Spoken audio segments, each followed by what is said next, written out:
Hello, everybody. This is Lilia here, and I'm here with you today with a live stream that I decided to title Conscious Learning, the Learning Power and How to Recover Curiosity. I decided to go live just 1 minute before time to make sure that everything's working properly.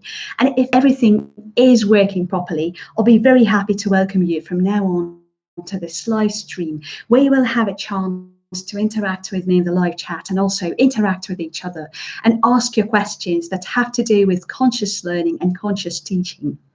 As you may know, today, if you're watching this live stream live, is the back to school day. It's the 2nd of September technically, and it's also the Knowledge Day in Eastern Europe.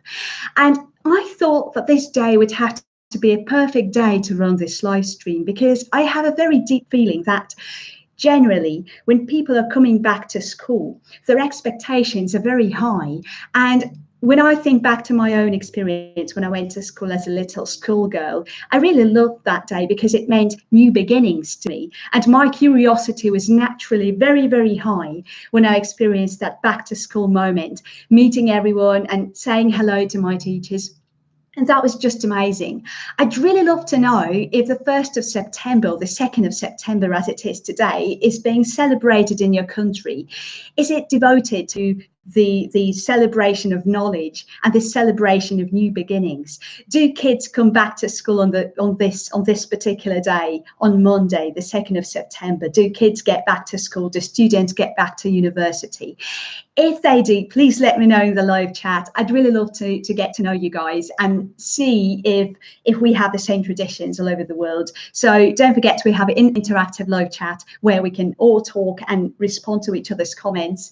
And you can you have it either on the right or on the left, depending on which device you're using to watch this live stream with.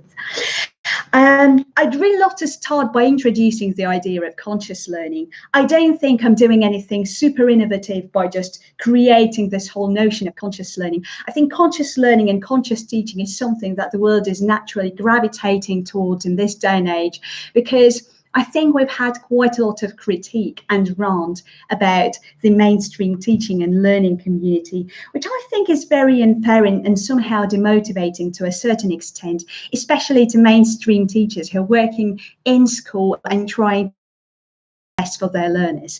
So here's what we're going to do. I'm going to talk you through the idea of conscious learning as I personally see it, and by doing that, I won't be making any of you to basically adopt my idea or just start teaching in a different way, because I respect the fact that some of you watching this may be super professional teachers, way more professional than I am. And I really hope that some of the ideas I express here within this live stream will inspire you and add some more context for your teaching. So I really hope you will be able to take them up on board. I'm going to tell you this. I'm from Ukraine. I've lived my life in Ukraine, and most of my teaching experiences are naturally centered around Ukraine. And in Ukraine, as a country that belongs to the region of Eastern Europe, I think most learning, as far as mainstream institutions are concerned, is happening in a way that just providing learning in an atmosphere that is rarely conducive to the process of learning. I think there's a negative tendency in the world these days. Kids go to school and kids are naturally very curious about the world. And when kids go to school, they're kind of super curious. They want to know many things. I remember my own excitement. And this institution where children and adults should be able to accumulate understanding of the world and interact with the world in a better fashion when they graduate.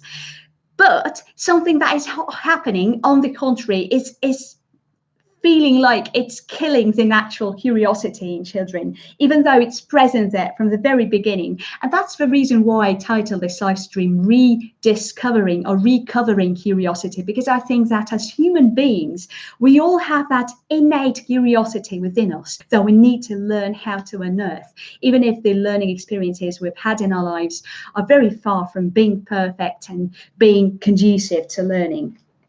The first thing that we're going to do here right now is we're going to take a little overview of curiosity diminishing factors, because in order for us to reach a level where we're feeling that we love learning, like genuinely love learning from the bottom of our heart, we need to know what the opposite is, because that's how we learn about the world, where everything is based on duality. We learn about white only having discovered what black is. So one thing that I think is very common within institutions that diminish curiosity is a very, very strong focus on external motivation. Children, when they come to school, are being treated in a way as if they don't have motivation at all, and they need to be somehow forced or motivated to study, encouraged to study. Nothing could be further from the truth, I think. If learning is created, if the learning atmosphere rather is created and set up in a way that is conducive to learning, and it supports curiosity instead of killing curiosity, I think that would be a very, very strong type of institution to support students' learning. Here are some factors of external motivations that I think are very, very unlucky. We are very unlucky to have in some of the mainstream school institutions. Competition and ranking. Let me just tell you this. I really want to demonstrate this by telling you a personal story, because this is something I feel very passionate about. I remember being a super, super curious child, and my family was one of those families that I was very lucky to have been born in, because my family supported learning quite a lot, and my parents created an atmosphere at home where I just had access to all learning resources, books, and everything that was available back in that day. And when I went to school, I discovered that my internal curiosity was somehow not enough, that I had to be specifically put under a certain amount of pressure in order for me to be able to produce results. And just being happy about the subjects that I was studying back at that time seemed to have been not enough. And that was very discouraging. So generally what happened to me is I discovered that I had to be studying just to get good grades. And with time, because I was everything that my classmates used to know, that became my major motivation as well. And my internal motivation was kind of taken away from me, and I just gave up my power as an internally motivated learner. Teaching for exams would have to be another factor that diminishes curiosity quite a bit in the world these days. I think if the only goal that you have is to get through to your exam, I don't think that's going to take you very far, though. Another factor is, I think, the one that has to do with parents. So if any of you are parents watching this, I'm talking to you right now. I think that many parents are very obsessed with focusing on grades, and that's the only way in which we as parents think we can control our children's learning. And all again, like, this does not have to be this way. It is this way because we haven't figured out a better way of looking at things.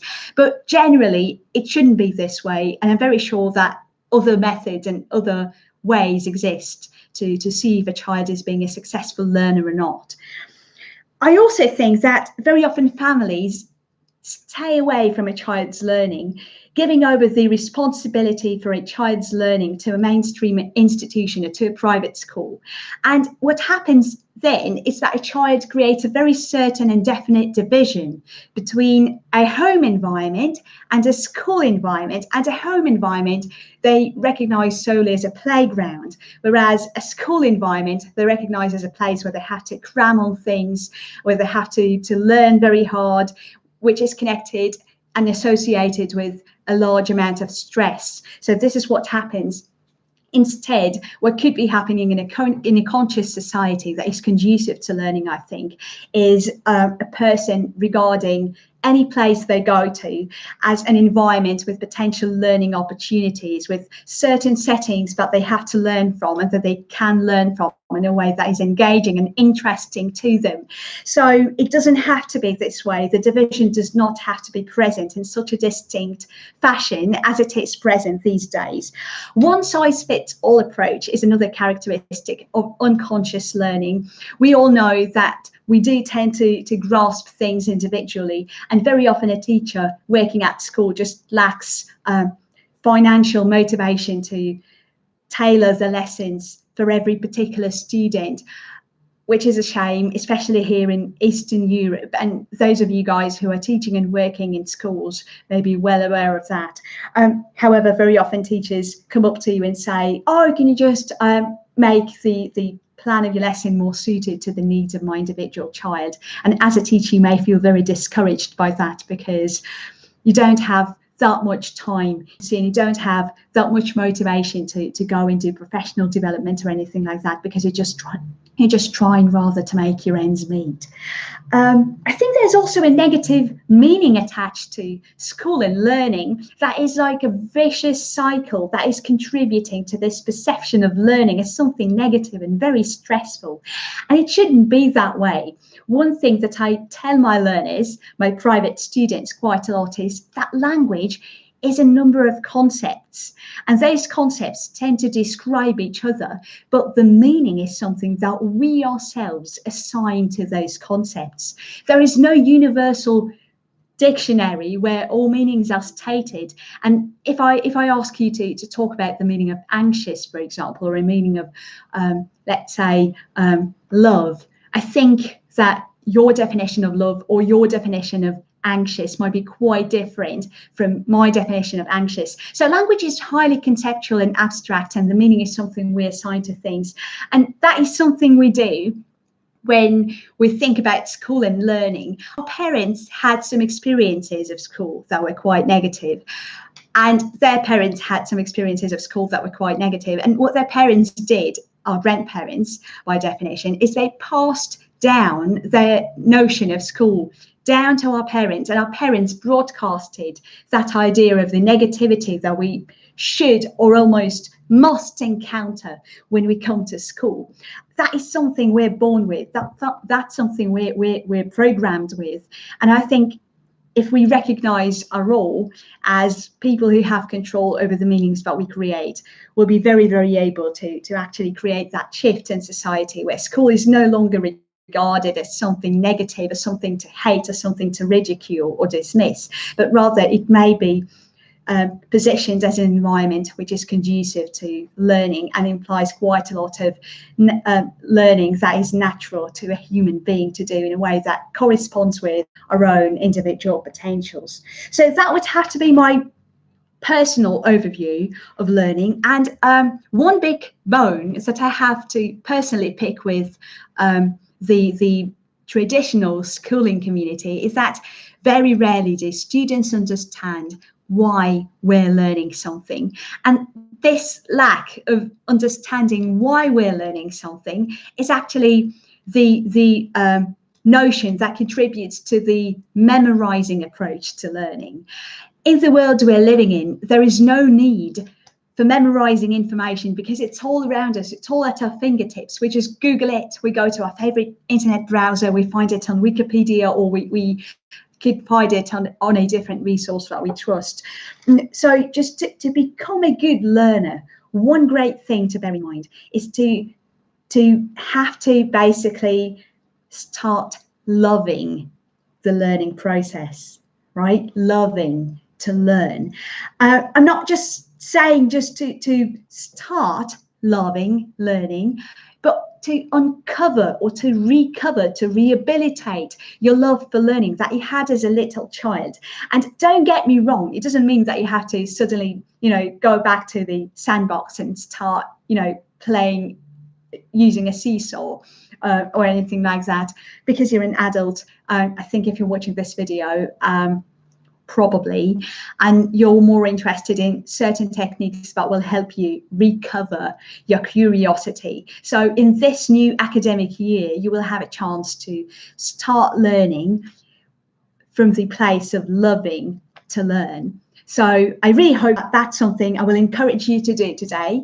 And just to pay a quick click to the live chat, we've had a lovely message from Guadalupe.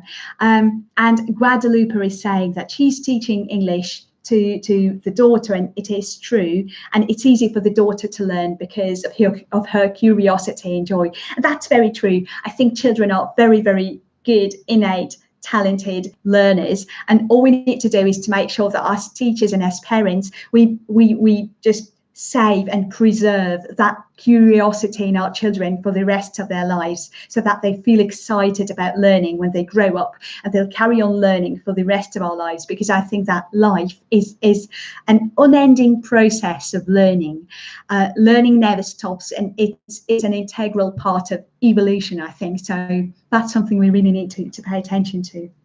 Shaheen Maimorai is saying that I am fond of learning English. I think you're in the right place. Today, I'm an English teacher myself, if you don't know that.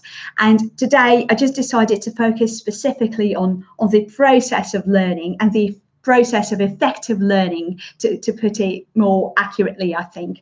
So that's something we're going to discuss today. The techniques that I'm going to share with you will help you recover your innate curiosity, and they'll also be the techniques that you can use not solely in your English teaching practice, but also in any other subject that you're teaching. And also, we're going to address some students' reservations within this live stream today. So the tips I'll be sharing with you and how to cultivate a healthy attitude to learning are going to be divided into two parts. Here, we're going to talk about learning for students. What can you do as a student to become a better learner? And here, we're going also to talk about learning for parents and teachers, how to motivate students to learn. How can you motivate your children to learn so that you don't grab that power away from your children, but rather motivate them and make them feel they are in control of their lives and of their reality, and they can actually do things that feel empowering to them. So that's something we're going to explore. All right then, so if we don't have any comments or questions so far, we're going to progress to my first area that I'm going to talk you through as far as learning is concerned. And that is one general tip, both for students and for teachers. Understand that learning has a purpose. Whatever you do, in whatever learning environment you find yourself, that's the question you need to be asking yourself. Why am I learning this? So as a student, while going through a unit or going through a book, make sure you ask yourself, why am I learning this? How can this be useful to me potentially? What practical benefit can I just extract out of this? Why am I doing this? How might this be useful practically? There are certain things that need a teacher's intervention or a parent's intervention. So don't be shy and go ask your parent or caregiver or your teacher if you have no idea why you're learning something. I think this dogma, just learning for the sake of memorizing information and packaging our brain with information, I think this is going to be outdated in, I think, like about a period of time of 10 years or something like that. Because I think that the shift is changing from the focus and on information to the focus and just learning because you know the practical usage of that knowledge.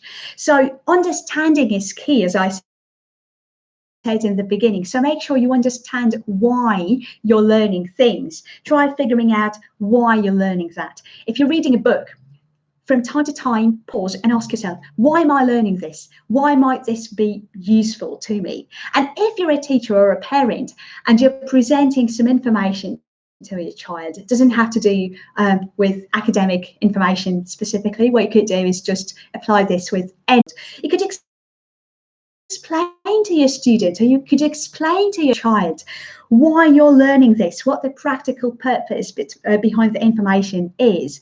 Why might this be important? As a teacher, you might even decide to elicit this from your class before presenting a new subject matter. And this is actually great because by doing this little brainstorm or eliciting information from the students, what you're actually doing is helping them activate their previous knowledge of some subject matter. And also you're giving them the reins of power over their learning, which is very, very empowering. Don't be afraid of your students question the information presented in their textbook. This is a healthy thing to do. We should be raising people as teachers and parents. I think we should be raising people who are aware of their role as questioners and rethinkers, and people who are able to create new approaches and create new theories and then back them up with some practical experiment, things like that. That is something we need to be aware of. And that is something we need to promote. And again, just to demonstrate this very clearly, I'd really love to share with you guys my practical example. I remember being in a maths class, and I was a kind of kid who was also very language-oriented, so to speak. So I do remember when I started my maths lessons, that discouraged me quite a bit. I remember a teacher coming up to me and saying, "You know what, Lilia, I don't think that you could be a great mathematician because what you're all about is language learning and you're thinking a linear fashion. So I think language would have to be your thing." Yeah, so well, maths. So they did tell me that thing where they focused very hard on how language was my thing and that maths was not my cup of tea. And I started associating myself with time, with this idea of a person who is very linguistically oriented, who has nothing to do with maths. And my ability to use maths in a good way diminished with time. And that was very discouraging to me as an adult, because I love thinking in what many people would call a mathematical fashion. I think my thinking is quite logical and ordered. I like to think so. So generally, I really wish the teachers surrounding me would actually explain to me how maths could be useful, so that I understood why I should have learned at the very beginning. That was something I lacked, and I wish I had that when I went to school, to be honest. So understanding the reason why you're learning something is extremely essential. It's very conducive to learning. Understanding why you're learning a thing is key to successful understanding of that thing and then applying it in your real life. The second tip I'm going to share with you is keeping a reflection journal. A reflection journal is such a great thing. I really love it. Just keep it instead of a diary. I don't know if this is true in your country, so make sure you just give a message in the chat or write a comment saying if students in your country have a practice of writing a diary. A diary is basically where you list all of your subjects during the week, the subjects you have on Monday, Tuesday, Wednesday, Thursday, Friday, and Saturday, for those of you who go to school on Saturdays. And they have to write down the homework next to every subject. And then you also have a little column by the end of the page, both on the right-hand page and on the left-hand page, where the teacher gives you a mark that, you know, that they give you in that particular lesson. So that's like an intermediary between you and your parent, so your parents know about your learning and what's happening to you at school. Again, that is not very conscious because it creates a very, very definite emphasis on the fact that learning should only be assessed by the means of marks and grades, and marks and grades are the only thing that the parents need to know about their child's learning process, which I think is very far from the truth, and it shouldn't be like that. And maybe we'll explore some alternative approaches further on in this live stream, or possibly in another live stream, because that's a big thing and I have so many things I'd love to say about that. So what do you do to a reflection journal? We're going to approach this from a student's perspective first. If you're a student and you choose to keep a reflection journal to facilitate your learning, one thing you could do is at the end of each lesson or at the end of each week, or by the end of reaching the end of reading a unit, you could ask yourself, what 3 things have I learned as a result of reading this unit or studying this thing? What 3 things do I think I will do differently from now on as a result of of reading this unit? What different thoughts do I think I will think differently after having read this unit or after having studied this book? What new emotions do I think I can feel now with regards to this subject after having studied this unit? And if you're a teacher or if you're a parent, those are the exact same questions you can ask your student or your child to reflect upon after you've done a unit. That is actually something I like to do with my private students at the end of our lessons. I very often ask them to reflect on their lessons and kind of get back to the points that we had discussed in that lesson and say what 3 new expressions they have learned, what their favorite expression is, like picking the most relevant things out of the content of that particular lesson. Try wrapping up a lesson with a summary of what you have learned. I think keeping information logical is very conducive to learning.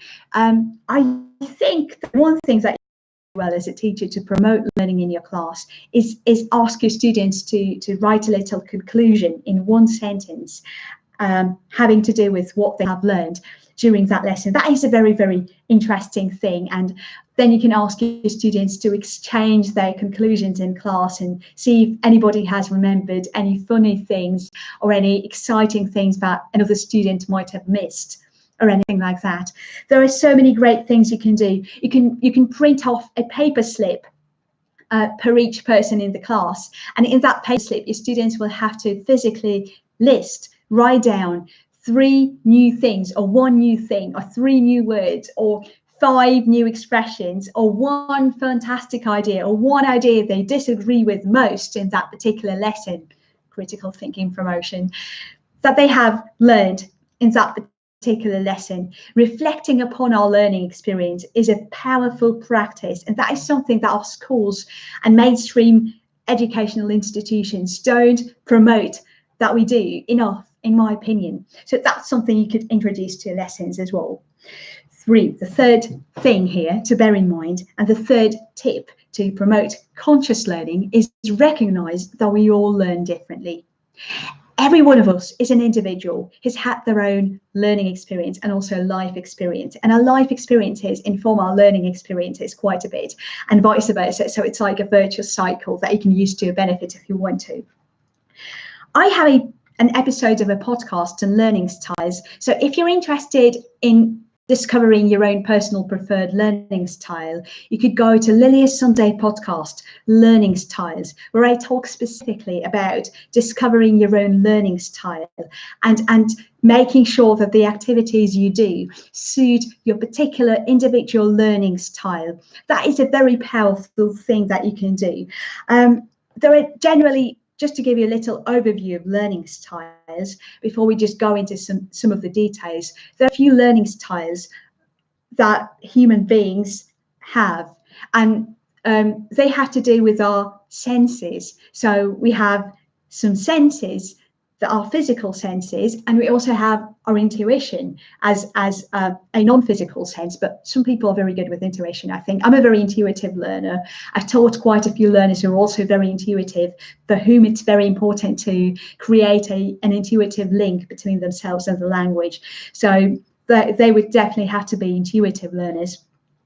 There are learners who perceive information with our eyes, so we're visual, and what we need to do is to actually see the information in order for us to relate to it. Those would have to be the students who love seeing a word written up on board before they can copy it into their notebook and understand it. So for those learners, if you're teaching a lesson, it might be a good idea to present the students with the word, with the visual representation of that word written up board, so they can memorize it better, so they can create a direct link with that word in particular. Another thing that you can do is suit for auditory learners, and auditory learners are those of us who perceive information with our ears, and those are actually the students who gravitate towards listening and learn through listening things. Those are the students for whom listening to audiobooks is a great practice. And the reason why so many learners get discouraged by listening to audiobooks is because, in terms of percentage, as far as learning methods and styles are concerned, auditory learners are in the minority. Most of us tend to gravitate towards the vision or visual end of the spectrum, rather. So most of us tend to be visual learners. For those of us, it may be a great idea to listen to an audiobook and look at the transcript or look at the actual script of the book to create a connection between ourselves and the information better and learn better from it. So for those of us who are auditory, I think we're very good at copying pronunciation. I'm an auditory learner, so I think that would have to be the major way for me to learn a language. I have to listen to it, and I like to think I'm quite good at imitating the speaker. So I'm a very auditory learner. They're also learners who are multisensory. So we present with ourselves a certain combination or amalgamation of different skills, and in different scenarios we tend to learn differently. So that's what we do. And generally you could use a test to figure out what type of learner you are. I guide you through the test. If you go to Lilia's Sunday podcast learning styles episode, that's where I actually guide you through the process of discovering what type of learner you are.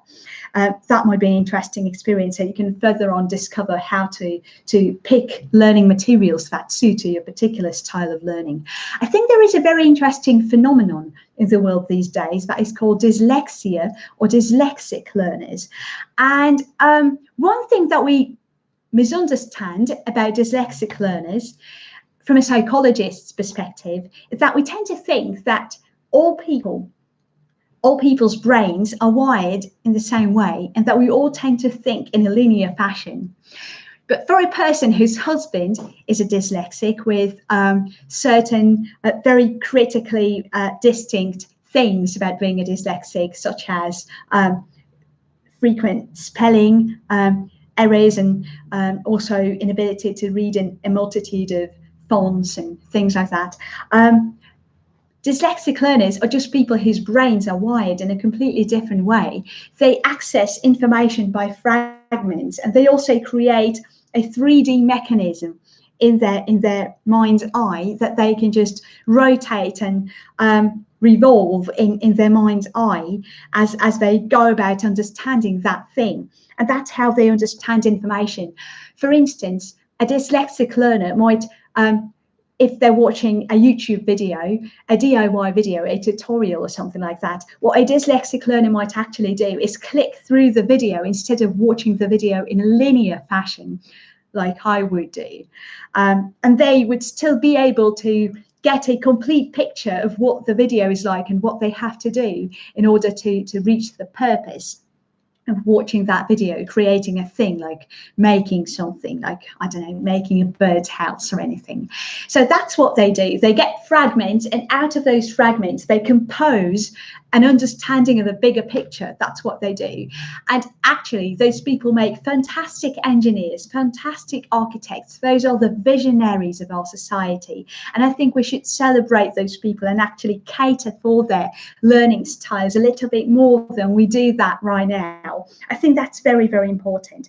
So if you're a teacher now, just jumping to the teachers end of the spectrum, if you're a teacher and you want to support your learners' different styles, what you could do first and foremost is just stop. And I'm afraid to be quite strict here, but I just have to say this: don't impose your personal learning style on your students' learning styles. Recognize the fact that we do all learn different. Don't think that your learning style is somehow superior or inferior to your learners' preferred learning styles. I think that's really essential, because what we tend to do is we have this one perspective when we're living our lives, and that's our dominant perspective. So we tend to think, if we haven't thought about that enough, that every other person thinks in a way that is similar to the way in which we think. So this self-bias thing tends to happen quite a bit, and it also happens quite a bit on the teacher's side and on the teacher's part. And very often a teacher would just encourage their students to learn in a way that would suit them, but actually every person learns differently. So try to interweave different learning activities into your routine. You might actually learn about activities to implement that cater for auditory learners, or that cater for kinesthetic learners, like people who love doing things that are tangible with their hands. That's something you might be interested in if you want to make sure that your learning environment is conducive to learning and interesting for every learner. Don't make your students take notes just for the sake of doing it.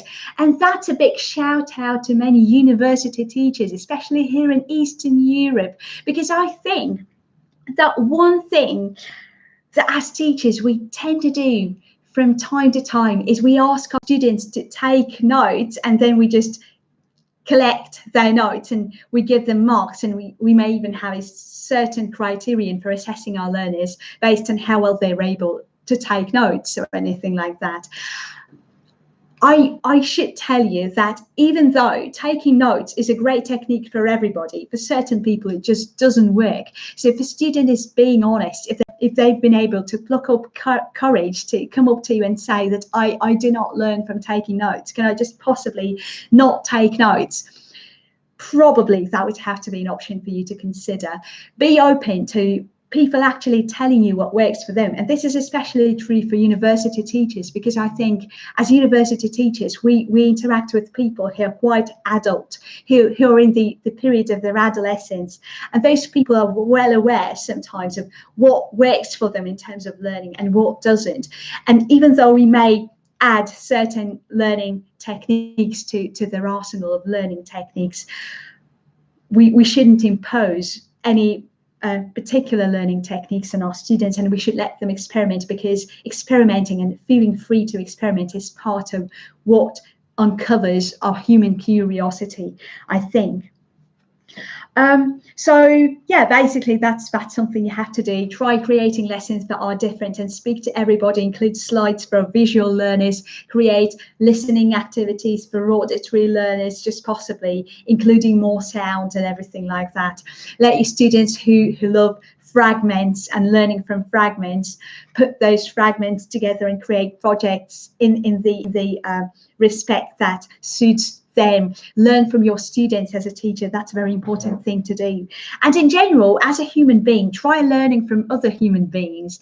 I think that's one indicator of healthy information sharing, when people are sharing information in a way that is not imposing information on each other, but that is safe, and that just encourages and welcomes you to take that information as part of what you want to experiment with and play around with, if you like, if you want. Having that freedom in terms of learning, I think, is crucial. Another tip that I'd love to share with you has to do with self-studying time and the opportunity to do projects on your own.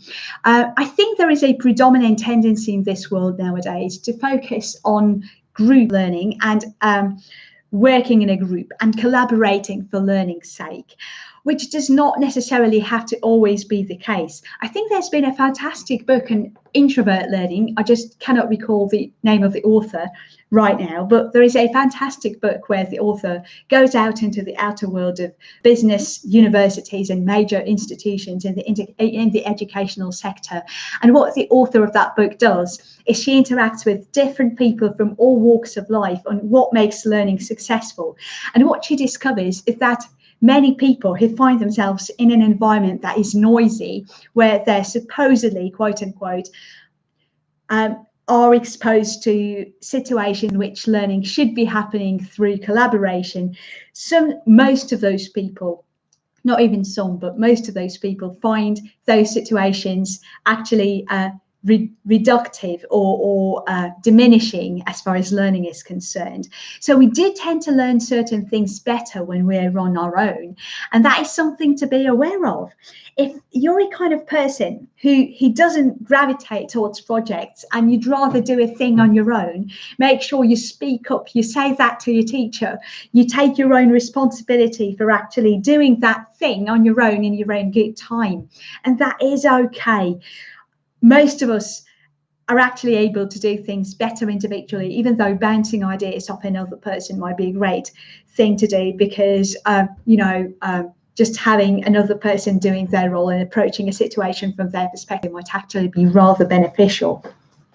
If you're a teacher working in a public sector, if you're working for a state school, for instance, let your students choose. If you really want to ask a group of students to do a project, make sure you allow your students to create little amendments, to tinker with the management of that particular project.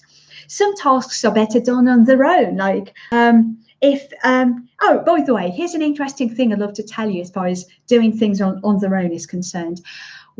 Why group work doesn't work sometimes. The reason why it doesn't work is because very often as teachers, we organize group works in a way that is not conducive to learning at all, in a way that actually takes away control from our students and imposes certain role in our students that are very unnatural to them, that does not feel authentic. For instance, a wrong example of a group experience would be just to create groups, to divide your class into groups, and to ask every single person within every group to do the very same thing, okay? The very same thing. And what's the purpose of just dividing or splitting the class into groups in the first place? I don't think there is any considerate or sensible purpose of doing that at all. If everyone's doing that same thing, if you're a language teacher like myself, I think you might be able to recall a few situations in your classroom where just you asked your students to work in pairs or to work in groups and discuss something and do a task. But then one thing you discovered is complete silence in that classroom, because just students had no idea what to do. Why should they interact with another person if they would rather do that thing on their own? So that's something to bear in mind. A well-organized group work example would look something like this. If you're a physics teacher, let's say, you want to split your class into groups for a lab work experiment type of lesson. And for instance, you say, okay, so within each group, there are going to be 4 people, and out of those 4 people, everyone is going to have their own distinct individual role. And you might actually make sure that those roles are tailored to your learners' individual accentuations, like they're things that they're naturally good at. For instance, you might ask one person and let your students decide who's that going to be a group manager, an experiment manager. If you're running an experiment, that would have to be a person who would be in control or in charge of the experiment. They would say which thing goes where and how to use everything and who does what, like the organizing type of person, a person who's naturally very good at managing things. The other person, let's say you ask another person in that group to be a writer, that would have to be a person who is naturally very good at writing things down. So you might ask that person to write down what the experiment is trying to achieve, or what is happening within the scope of that experiment. You might ask another person within that group to let's say, be the implementer when the organizer or the manager of that group gives instructions for what to do. That kind of implementer person might actually do the thing, so they might be the doer of the group. And you might also ask another person to report back to the class about the results of the experiment, and the students will make sure that's like the person who feels comfortable speaking to groups and being a public speaker and trying out that role and seeing where that takes them. And what's interesting about this role division is that if you select a number of roles that speak to different learning styles and to different individuals, one great thing you will discover is that people know from the very beginning what type of role they want to have, what type of things they want to do. There'll be people within each group who are naturally good as writers and who feel comfortable writing things, so they will grasp to the role of a writer. There'll be a person who's naturally very good at managing, but maybe they're not so good at writing things down, like someone who is like a fragmentary kind of person who has this fragmentary perception, as we discussed earlier in the stream.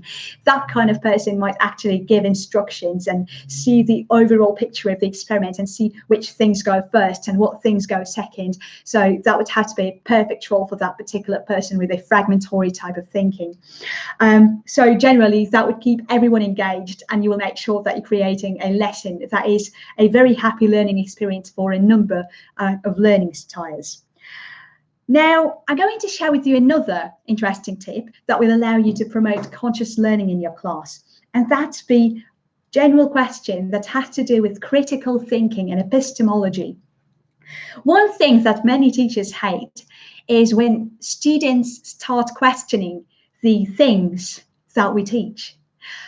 And the reason we very often react very negatively to our students questioning those things that we teach is because we take them very personally as teachers. We think that if a student is questioning something within the curriculum, that has to do with us as teachers and not with the material in and of itself. And that's very discouraging because we kind of feel that we're under attack, even though it doesn't have to be that way. And if you're conscious enough to realize when a student is trying to put you on the spot, whereas when a student is just trying to seek the truth, you will actually become very naturally supportive of the students who are actually truth seekers, and you'll be very happy to cater for the students who want to know the truth, who want to figure out the truth, who just don't blindly believe the information that is presented in the coursebook or anything like that. Again, epistemology is the science that has to do with how we know what we know. Where do we get the knowledge? How do we decide that something is true? How do we decide that something is objective? Or how do we know that something is subjective, rather? Keeping a reflection journal might be a great backup technique to promoting critical thinking within your class. For instance, you could ask your students to think about a statement from a coursebook or a specific course that you're currently working through, and you could ask them to come up with 3 reasons. How might this thing be true? And how might this thing or this notion be untrue? Try to encourage your students to develop this healthy skepticism. And as a learner, develop a healthy skepticism. Don't go about dismissing everybody and every statement and calling everyone a conspiracy theorist or anything like that. But make sure that you approach information critically, especially in this day and age. That's something we have to do quite a bit with this overwhelming amount of information available on the internet. That's something we really need to make sure that we're aware of. Another great question that you might ask yourself to promote critical thinking is how can I validate this? How do I know that this is true? How can I validate this by having a direct experience of this thing? The only knowledge I think that you can guarantee to be 100% true, the direct experience that you have at this particular moment in time. So if you're a student, make sure that you create that kind of questioning routine for yourself. If you're a teacher, don't get stuck with the text, with the teacher book's key. One mistake that I think many unconscious teachers make, and we're being lazy sometimes and being complacent sometimes. So one thing that we tend to do is we never read the tasks that the students are asked to do, but we go straight to the teacher's book's key, and when we're checking our students' results, we just blindly give them pluses and minuses. And sometimes if a student comes up to us and says, oh, sorry, well, I disagree, I don't think that is necessarily true, what some teachers tend to do is say, oh, but look, it's written in the teacher's book, so therefore it must be the universal law of truth or anything. Make sure you just respond to that student appropriately, because sometimes there are occasions where the learning process is not black and white. I would probably say the majority of occasions of learning experiences are not black and white, and we should really inspire our students to look for their truth, specifically on their own, promote independent thinking. That's what we should be doing. It's not a black and white world. So sometimes there are certain answers that are given in a teacher's book, but that a student has a certain role and 100% responsibility to question and to argue, and that is completely okay. So make sure you give your students room for critical thinking. Don't take that away from them. Stimulate curiosity. Don't kill that curiosity. I think black and white thinking is something that used to kill curiosity for all the time. I think that's like a major dogma. If it's written in the key section of the book, it's ultimately true. It doesn't have to be that way. It doesn't have to be that way at all. And one final point I'd love to make here in terms of the tips and tricks for promoting conscious learning is mindfulness and psychology, creating a positive state in yourself, a positive inner state that will allow you to be a good learner. One thing we need to keep an eye on rather at all times is our individual peace and comfort and which state we approach learning from. Your inner state is extremely important, and that's one of the predominant reasons why exams are so stressful. That's because our inner state is heightened in the exam. We're feeling very alert, we're feeling very anxious, and therefore we might not do as well in an exam as we would do in our real practical hands-on life. Therefore, exams as they are right now cannot serve as 100% critical and objective criteria of assessing a person's performance in their life. So if you're feeling unhappy about a learning method or a teaching method that your teacher is resorting to in your educational institution, make sure you speak up, you talk about that, you discuss it, not in a way to dismiss the teacher. Make sure to make it personal, because teachers are already really touchy about, being put on the spot. That's a very uncomfortable thing to a human being to do. But make sure what you're saying has to do with the information the teacher is presenting, not with them as a person. And make sure you can speak up and talk about that. And maybe if the teacher's behaviour is being inappropriate, you can also talk about that and assess that critically and ask the teacher why they're teaching what they are teaching in a way that they're teaching. And by that teacher's reaction, you will very easily see if they're coming from a spot of encouraging you to learn genuinely, or just no idea why they're doing it themselves. So that's a very important and critical aspect of approaching information that feels uncomfortable to us, and also the attitude of the teacher that feels uncomfortable to us. I think that you can actually basically create a little list of things that would help you learn better, become better learners. External things and external factors are beneficial to our learning motivation. The things that we surround ourselves with, I think, are really essential. For instance, in Scandinavia, I think they did this fantastic thing. They figured out that the interior is actually conducive to the feeling of well-being or from a person's perspective. So what they did is they invested in interior. They think about interior. They think about the things they surround themselves with. They make sure that everything's clean, and that the floor is clean and sanitized. And that is actually helpful to a person to maintain themselves in a state of emotional well-being, which is very conducive to learning. And as you may know, educational institutions in Scandinavian countries are at their best, and Scandinavian countries tend to come up with very effective and efficient learning strategies for their learners. And I think that the environment in which learning is happening is also very conducive to learning, and you can use that as a helping trick to help yourself maintain yourself on this learning wavelength. That is very positive. Decorate your learning spot. And if you're a parent, by the way, make sure that you support your child in decorating their learning spot in a way that they wanted to decorate it. Make sure that you don't overimpose your idea of what a learning spot should look like. If a child wants to put some comets and planets and glowing stars all over the place, that's okay. Maybe that's something they're naturally gravitating towards, and you allowing them to actually do that will allow them to take a step closer to their life purpose, which is very important for a human being to discover in an early age and then figure out how to approach it even better. So give your child a chance to express themselves as far as their learning spot is concerned. And also for parents, now I'm addressing parents again, a positive family dynamic that is conducive to learning is very important. In every opportunity that you face with your child, make sure you ask yourself, oh, what's the learning benefit that my child can extract from this particular environment? Whatever you're doing, there is a learning potential in every situation in life.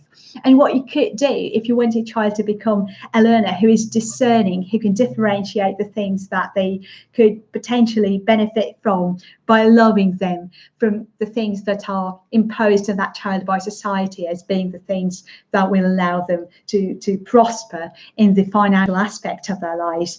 If they will be able to do that, if they're able to do that, they'll be very, very happy as a human being as a result. The next step to promote conscious learning would have to be to look for intersections. Narrow specialization is a great thing that our society has developed these days, but also it's a detrimental thing that is starting to hold us back as learners quite a lot. And I think learning for intersections between the disciplines that have little to intersect in terms of topics or anything like that, I think looking for those areas would give you a very solid prosperous attitude to how you build your business, how you create your business, how you find your niche as an entrepreneur or anything like that. I think that nowadays we're living in a world where everything is starting to play into a bigger picture. You can see that on a global scale. What is happening these days is people actually gravitating towards areas that include global attitudes, global learning, system thinking, and everything like that. One great book I would recommend to read here on the subject of intersecting the unintersectable is Robert Greene's Mastery. It's a fantastic book that teaches you to look for the spots where different areas intersect. For instance, one good example, I think, of emerging kind of sphere or industry is something I'm doing. I'm combining psychology and language teaching, and what I'm doing is I'm trying to implement psychologically friendly approaches in a language teaching, because conversational therapy and self-reflection in a way that is positive, and that helps you find the positive basis to act on in your life, or to act from rather in your life. That is spoken material, that is conversational material, that is something that you can bring into a classroom as a language teacher and help your students develop a very healthy attitude to their lives in general, so that the language does not have to be learning a language just for the sake of learning it, but it rather becomes a tool for discovering the world and learning about the world and learning about yourself. That's a very good intermediary tool, I think. One good thing you could do is play around with this idea of intersecting the areas that could not be intersected. One thing you could do is actually come up with two areas or spheres of life, such as, let's say, accountancy and, let's say, astrology, and look for the points where those intersect. For instance, in which lunar phase it's better to go to the taxation agency or anything like that. So try thinking about that, play around with that, and ask your students, put them in pairs and ask every student individually to come up with a certain science or a certain industry, just could be anything basically, like robotics, IT, microbiology, DNA manipulation, anything. And then the other student would come up with their own area, and then they would have together to look for points of intersection of those two areas. And by practicing the English language, the people will also be looking for those points of intersection. And in any sphere, I think looking for the points of intersection is extremely important. So I really recommend and I urge you to look for those points of intersection, and to make sure that you pick up a copy of Robert Greene's Mastery and see how far you can get by reading it, and how many things you can intersect by doing it. That would have to be it from me. I can see that I've had some comments in the live chat, and I'd really love to pay attention to some of those comments, to all of those comments, I should say. And just before you go, I'd really like to ask you to give this video a like if you haven't done so already, and make sure you subscribe to my channel. We're a little community now, and I know that the content I'm sharing is far from being super duper professional in terms of technology, but I'd really love to share this positive message and return the control back to everybody's hands for their own lives and for their own learning experiences. As a good learner myself, I think that's one of the things that I can do very well, and I think that I could share a few things that are working and workable in the sphere of learning things and teaching things. So don't forget to give this video a like and share this video with a friend who wants to learn how to be better learner or a better supportive teacher or caregiver. Now, I'm going to address the comments right now. And one comment I'm going to start by is Lucas's comment. And Lucas is saying, when we find an objective in our lives, everything turns nicer to learn and the curiosity grows. That's very true. I think having a goal in mind as to where you're heading is very motivating. Another thing that I would add to what Lucas has mentioned in the chat is that I think it's very important to be able to find a way of enjoying the process of actually reaching that goal, the process of walking. I think our life is like a process. Our life is more like a process of walking rather than the destination. So while keeping an eye on that destination and letting that destination inspire you, I think it's also very important to build your walking in a way that is enjoyable to you. Maybe get a car for certain part of that road, or just possibly creating an experience where you can wear some comfortable shoes, walking shoes, so it's actually conducive to you walking faster and in a way that is comfortable and that is actually enjoyable. I think that's something it's all about. Guadalupe is saying positive attitude in the teacher is essential. I do think so, Guadalupe, and thank you very much for making that comment. I think it reflects very nicely everything that we have said here from the teacher's perspective. I think if the teacher is looking after themselves and maintaining a positive attitude towards their teaching process and is not overimposing their idea of learning of their students, that's a very conducive experience to learning, actually, and that contributes to a happy atmosphere being created in the classroom. Guadalupe is also saying, Lilia, could you include a list of the strategies' names in order to understand them better and to research more about them? Yes, sure. I would actually appreciate it if anyone could write this in the chat or in the comments down below while rewatching this video. I'm going to list the strategies right now as I shared them in the videos. So 1, understand that learning has a purpose. Understand why you're learning something, the reason behind learning. Ask yourself why you're learning this and how might this be useful. 2, keep a reflection journal, and if you find yourself in a school environment, make sure you keep a reflection journal instead of a diary, or ask your teacher if that would be okay, because I think very often it's due to the school's curriculum and the school's inner policy whether you can make certain changes or not. Keep that reflection journal after every unit or every book you read. Make sure that you list 3 things that you have learned, or 3 things you will do differently, or 3 thoughts you will think differently based on that unit. Now, 3, recognize that we all learn differently. There are different learning styles. Some of the learning styles that I talk you through in this video would have to be